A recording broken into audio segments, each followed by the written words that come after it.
Welcome to today's Global Connections program. I'm Bill Miller.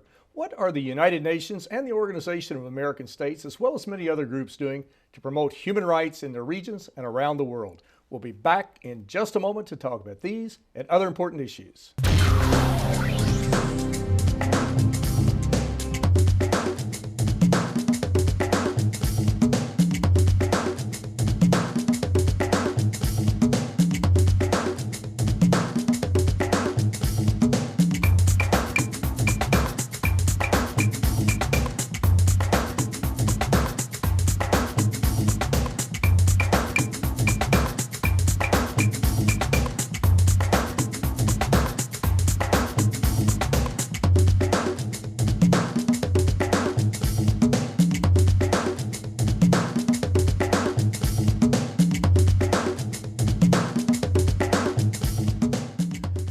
Welcome back to our program. You're watching Global Connections Television, which is an independently produced program. The opinions expressed on Global Connections are solely those of the moderator and his guests. We would encourage our viewers to go to globalconnectionstelevision.com to look at previous programs that we've done. Also, perhaps you'd like to suggest future topics and future guests, but please take a look at globalconnectionstelevision.com. Today we're going to be talking about human rights, which is so important to all of us, all 7.3 billion people on planet Earth. My guest today is someone who's very involved in looking at this broad issue of human rights. My guest today is Mr. Douglas Janoff. Douglas Janoff is a senior Canadian Foreign Service officer currently on sabbatical leave at the Patterson School of Diplomacy and International Commerce at the University of Kentucky in Lexington, Kentucky, USA. Mr. Janoff also held positions with Canada's Department of Public Safety, Health, Canada, and the Department of National Defense. Doug Janoff, welcome to today's Global Connections program. Thank you. It's good to be here. I appreciate you being with me. We're going to get into a lot of interesting issues that you're dealing with, but let's talk about one. You work with the Canadian government. You're a Foreign Service officer. You were also the alternate representative to the Permanent Mission of Canada to the Organization of American States, OAS. What is the OAS? How many members are there, and what does it do generally? Well, you could think of it as a kind of a mini UN for the Western Hemisphere. It has 34 active members at the moment in the Western Hemisphere. Basically, every country in the Western Hemisphere except for Cuba is actively participating in the OAS and has active representation at the OAS. So it's a multilateral organization that deals with a whole range of topics, everything from security, defense cooperation, human rights, democracy, development. There's so many themes that are developed within the OAS, which is headquartered in Washington, and many of those member states have diplomatic representation in Washington as well. And so I had the privilege of working there for 4 years. Mm-hmm. So often we hear about we're looking at China, we're looking at the European Union, we're looking at other parts of the world, Middle East in particular. How important is this? How important is it for us, you Canadians, we in the United States, to really continue to build upon the positive bridges we have between our countries and Latin America and the Caribbean? Well, I think it's absolutely essential for regional stability. I think that we have a good thing going on right here in our own backyard, and I think that our greatest strength, speaking, if I may, as North Americans, right, is the fact that we come from a pretty nice neighborhood where that's quite diverse and quite prosperous, and is really a growing region in the world that has really been able to overcome a lot of challenges over the last recent decades, and I think Canada and the U.S. Really through various work in these organizations really needs to be part of that whole hemispheric growth.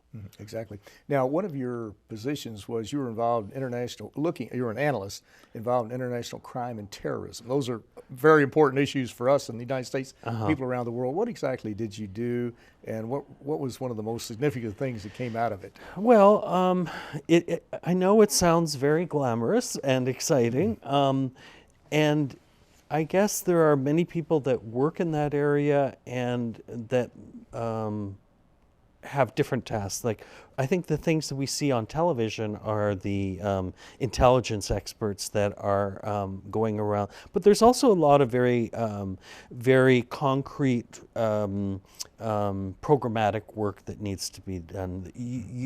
In order to keep dialogue going, governments must be consulted, meetings have to be organized, experts have to be brought together to share information. So very much diplomatic work when it comes to this type of international security is really about bringing together the top experts from each country and capacity building to make sure that people are up to date on the latest technology and that everyone is on the same page and working together.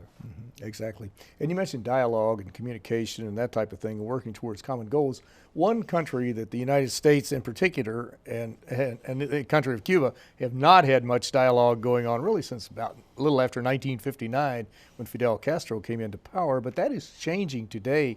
There is really an opening, a rapprochement to some degree between those two governments. How important is that to get a dialogue going and to help resolve some of these problems and to bring a normal relationship or develop a normal relationship between these two countries? Well, I would say that it's, the diplomatic answer would be that it's important to engage in dialogue between all countries in the world. I think what's particularly important in this particular situation is that we have a situation in a hemisphere where we have 35 countries and we have 34 countries that are directly and diplomatically engaged with each other, and we've had one country that has not had that same level of engagement with Cuba. And so that is something that's obviously changing, and as we know with the big summit of the Americas, this is a breakthrough situation where Cuba is participating in this whole process, and this is a first. And my prediction is that this will be a bridge that opens the way to other opportunities for increasing dialogue. Exactly. And it's only through dialogue that you're going to overcome some of these problems, and we're not going to agree on every issue. Even with the United Nations, some people say, well, why have countries like North Korea, really the hermit kingdom, in the United Nations? Well, there's more to agreement than just whether or not you agree politically or perhaps on a nuclear development program or nuclear weapons, whatever. But you've still got North Korea that signs on to agreements like how to move aircraft, ships, mail, weather information under the UN umbrella safely in their area of the world, which if they were outside could be a disaster. Just imagine if North Koreans were shooting down aircraft that happened to stray into their airspace. Yeah. You've got to have that dialogue, do you not? Right. And I mean, this is the beauty of a multilateral forum, as opposed to simply sort of having all your eggs in the basket of bilateral relationships. When you move to a multilateral forum, in some ways in some ways it may give you less direct, quick results, but in other ways it can be a safer and more comfortable environment because people feel safe there. They feel that in that whole room of people, there's going to be maybe at least a few people that are going to agree with them, and that's how dialogue gets going. Exactly, right. Well, I mentioned that you were at the Patterson School of Diplomacy and International Commerce. You're on sabbatical. to that institution, and you teach a seminar on international human rights. What is the thrust of that seminar? Well, it's a course that I developed because a lot of the students there who were studying many of the implications of international relations with regard to development, international trade and commerce, and security, and sort of the what we would normally see as more of the traditional approaches to international relations.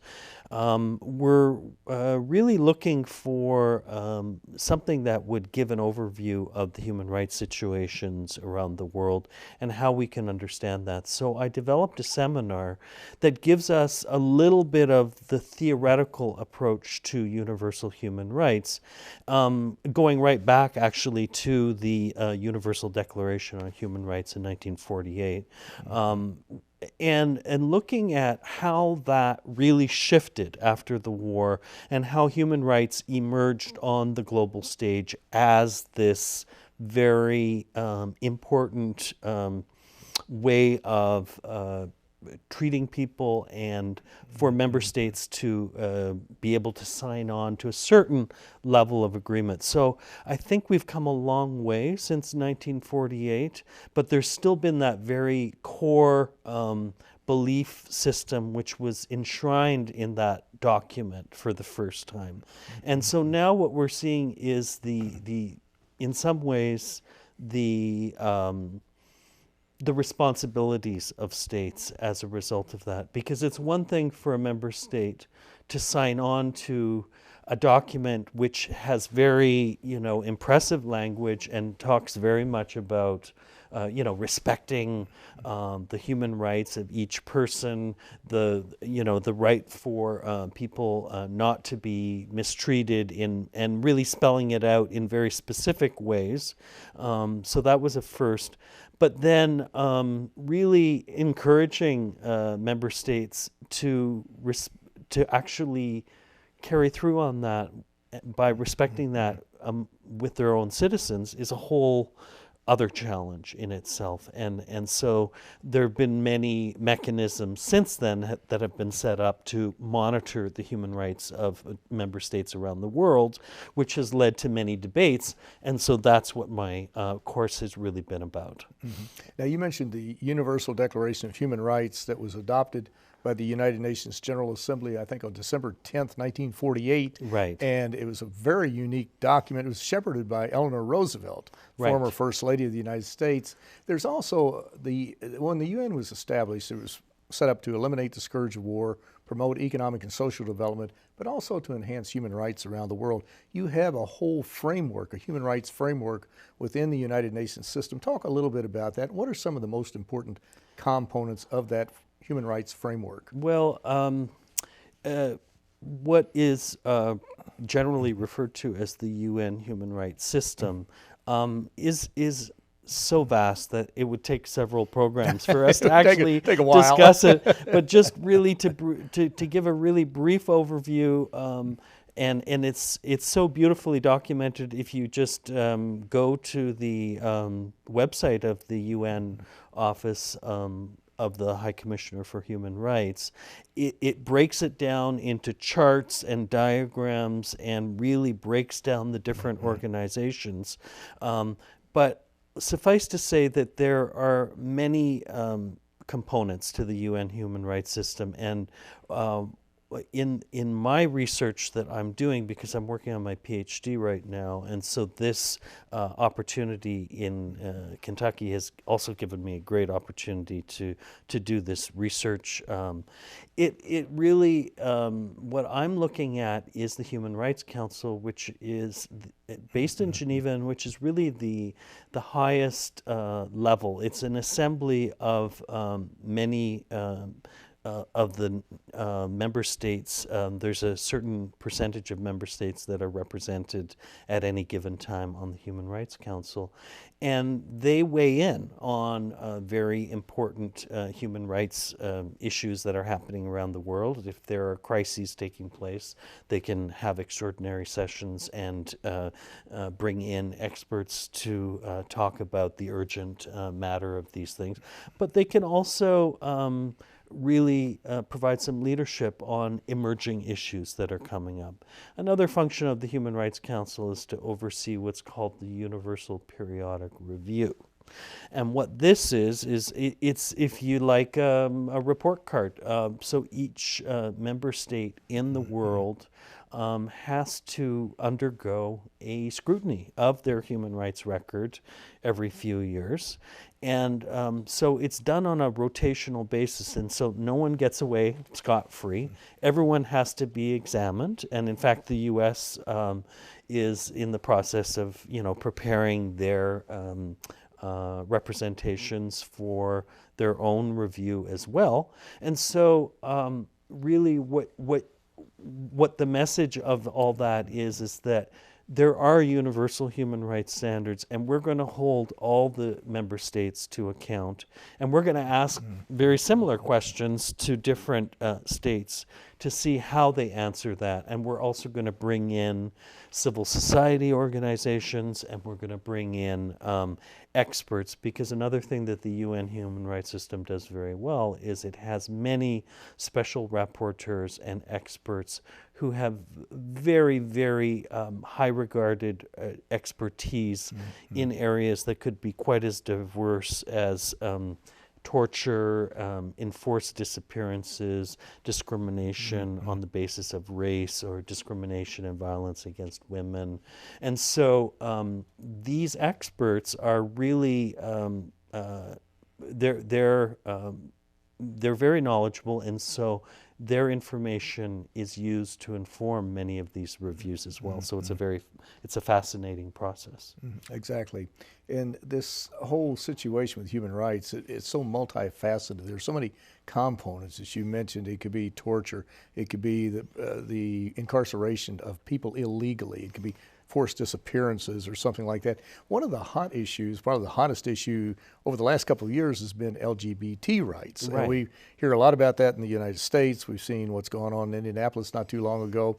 How does the UN system and maybe the OAS system, or the international machinery, how are they dealing with the LGBT issue? Well, that's an area that I'm specifically interested in researching, because what I have noticed over the last few years is that LGBT, which used to be an acronym that people didn't really know even what it meant, and now it's become much more broadly used, and it has really emerged on the global stage as a matter of debate. And of course it's controversial, and it's not something that a lot of people agree on.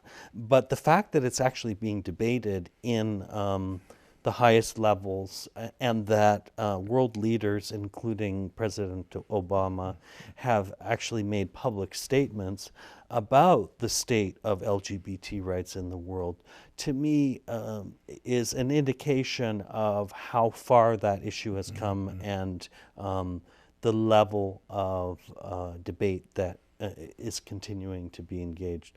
So essentially, what I'm looking at there is, and when we look at LGBT rights, there's different components to it.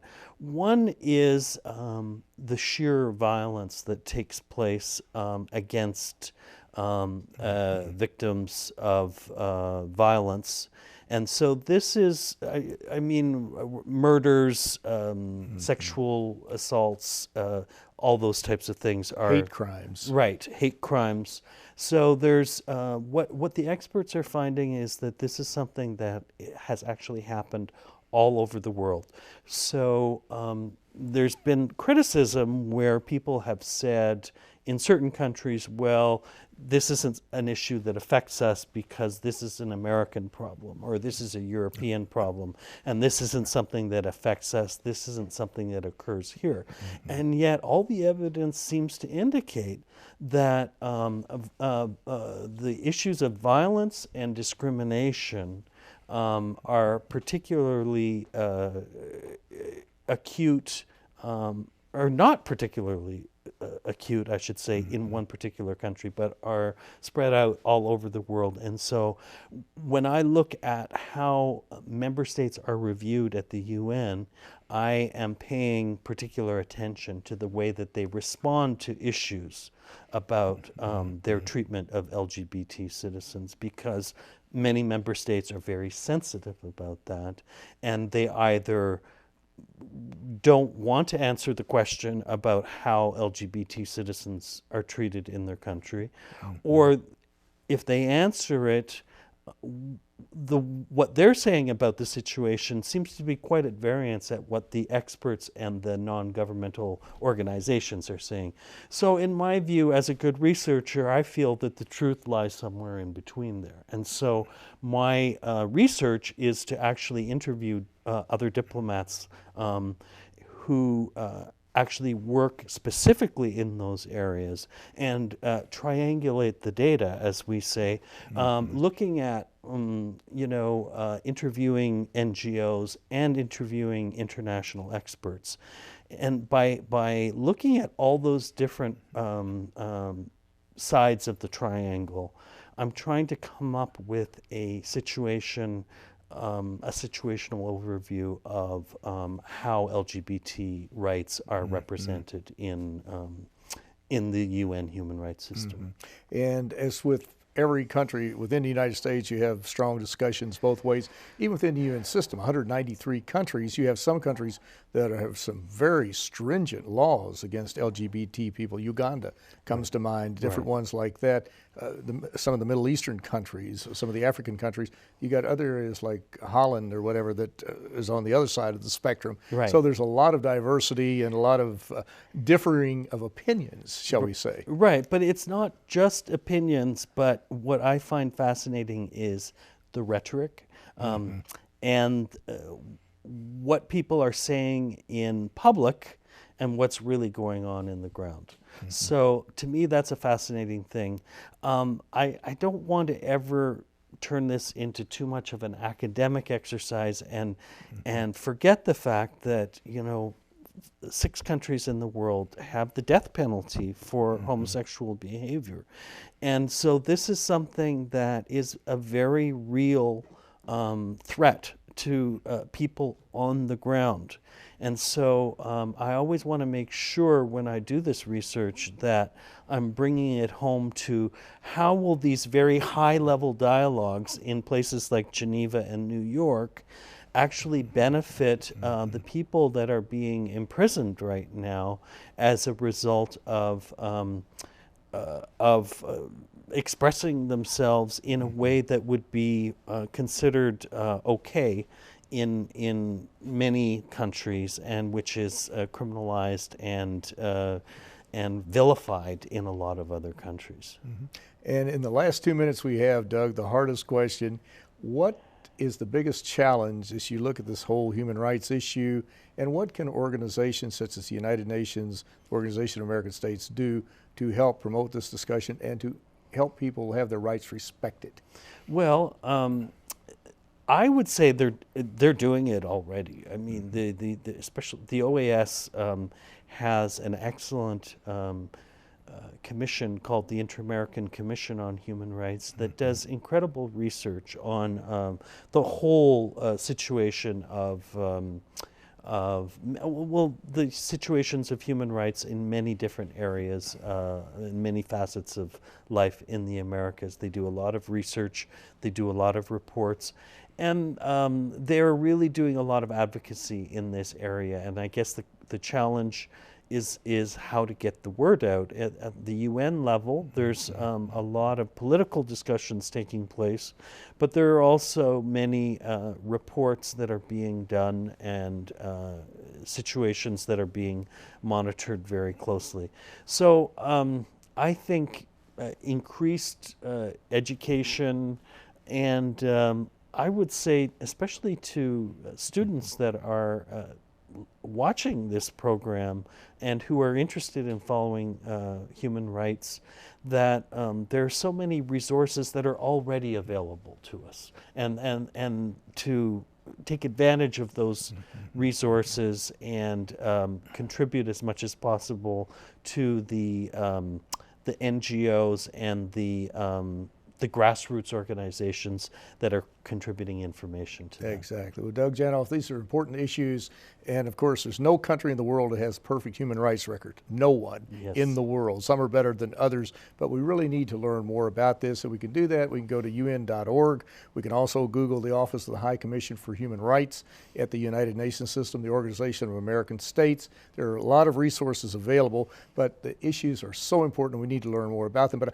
want to thank you so very much for a very interesting and a very informative program. You're very welcome. Thank you. Thanks. I'm Bill Miller. Thank you for joining us on today's Global Connections program.